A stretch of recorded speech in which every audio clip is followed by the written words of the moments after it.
গিয়ে একই বাসায় একই মানুষের কিভাবে 1300 আর 4000 কেমনে বিল হয়, এইটা আমি মানুষ দেখেন এই বিলের কাগজ ছাড়া আমি কথা বলতে চাই না। জোট সরকারের সময় অন্ধকারে 17 ঘন্টা ছিলেন, উনি বিদ্যুতের দামের কথা বলেন। মাননীয় সংসদ সদস্য, আপনার স্পিকারের মাধ্যমে আমি জানতে চাই তার কাছে, উনি ভুলে গেছেন। আরে অন্ধকারে থাকার যে কষ্ট, আরে সেই কষ্টের কথা বলেন। মাননীয় স্পিকার, আপনার কাছে অনুরোধ করি, আল্লাহর হস্তে সংসদ সদস্যরা বিদ্যুৎ জ্বালানি নিয়ে কথা বলেন না। আমি জানি না কোন মুখে আপনারা কথা বলার সাহস করেন। হয়তো লজ্জা শরমের অধিকার আপনাদের মধ্যে নাই। কেন আমার বিরুদ্ধে এরকম নির্যাতন চলতেছে? আমার এটা হচ্ছে গিয়ে সেপ্টেম্বর মাসের বিল।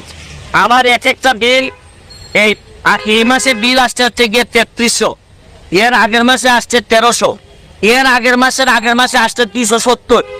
এর মানে হচ্ছে গিয়ে নিশ্চয়ই কোনো একটা ঝামেলা হয়েছে, নাইলে আমার ছেলেও নাই, মেয়েও নাই, বউ বাচ্চা কেউই নাই, আমি একা থাকি আমার পিএসএ নিয়ে বাসায়। আমার বাসায় কেন হঠাৎ করে 1500 আর হঠাৎ করে 3000 বিল আসবে?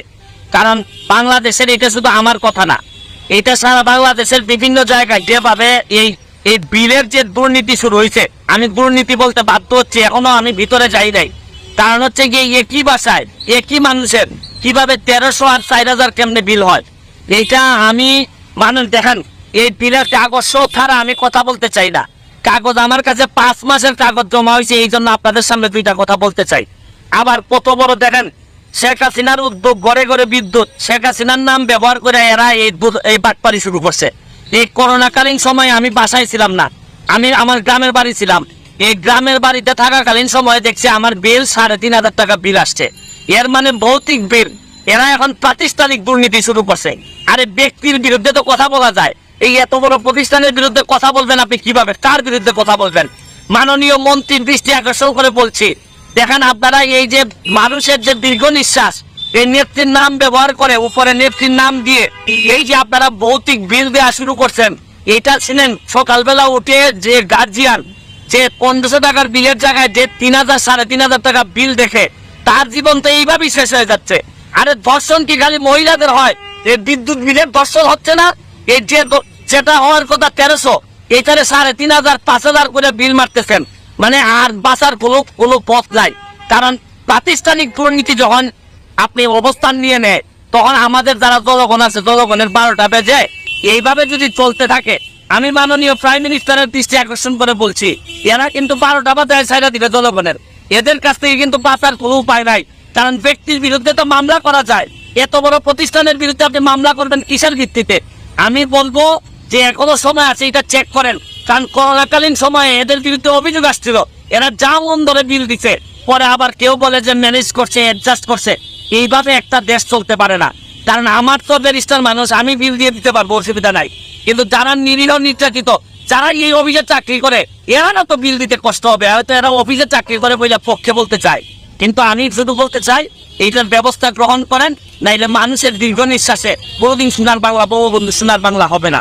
ভালো থাকবেন, সুস্থ থাকবেন। ধন্যবাদ মাননীয় স্পিকার, ধন্যবাদ মাননীয় স্পিকার। মাননীয় স্পিকার, আমার মনে হয় আমি উত্তরটা দেই। উনি অনেক উত্তেজিত হয়ে গেছেন সংসদ সদস্য, অনেকে অনেক সত্য কথা সহজে নিতে পারেন। আমি মাননীয় স্পিকার, আমি চাই এই সংসদে একটা সময় দেন, জ্বালানি নিয়ে কথা বলবো। অন্ধকারে 17 ঘন্টা ছিলেন, সকলে মনে আছে। জোট সরকারের সময় অন্ধকারে 17 ঘন্টা ছিলেন, উনি বিদ্যুতের দামের কথা বলেন।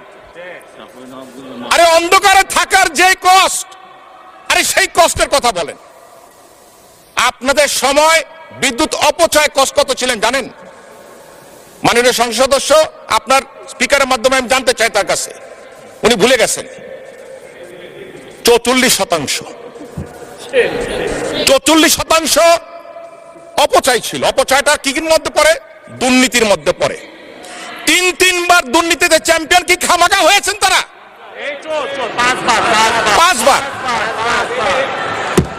বাংলাদেশ এখন ক্রিকেটে চ্যাম্পিয়ন হয়, বাংলাদেশ উদাহরণ হয় সারা বিশ্বের কাছে, সাফ চ্যাম্পিয়ন হয়, আর ওনারা করেছেন দুর্নীতিতে চ্যাম্পিয়ন। ঘন্টার পর ঘন্টা শেষ হয়ে যাবে মাননীয় স্পিকার যদি বক্তব্য দিতে হয় তাদের ব্যাপারে। কোনো প্রয়োজন নাই, চাল ডাল গম কি দাম ছিল, আরে ভাই আপনারা তো খাদ্য দিতে পারেন না, গুলি করে মানুষ মেরেছে, আবার দামের কথা জিজ্ঞাসা করেন। আপনারা বিদ্যুৎই দিতে পারেন না 17-18 ঘন্টা, কানসাটে আপনারা গুলি করে মানুষ হত্যা করেছেন। আমার এখনো খেয়াল আছে সাবেক প্রধানমন্ত্রী খালেদা জিয়া গিয়েছিলেন টঙ্গীতে বিদ্যুৎ পাওয়ার প্ল্যান্ট ওপেন করার জন্য, ঢাকায় আসতে পৌঁছতে পারে নাই, তার মধ্যে বিদ্যুৎ প্ল্যান্ট বন্ধ হয়ে গেছে। মাননীয় স্পিকার, আপনার কাছে অনুরোধ করি আল্লাহর হস্তে সংসদ সদস্যরা বিদ্যুৎ জ্বালানি নিয়ে কথা বলেন না। আমি জানি না কোন মুখে আপনারা কথা বলার সাহস করেন, হয়তো লজ্জা শরমের অধিকার আপনাদের মধ্যে নাই। ঘন্টার পর ঘন্টা কথা বলতে পারবো, তথ্য না খালি ডকুমেন্ট নিয়ে আর হাজির করতে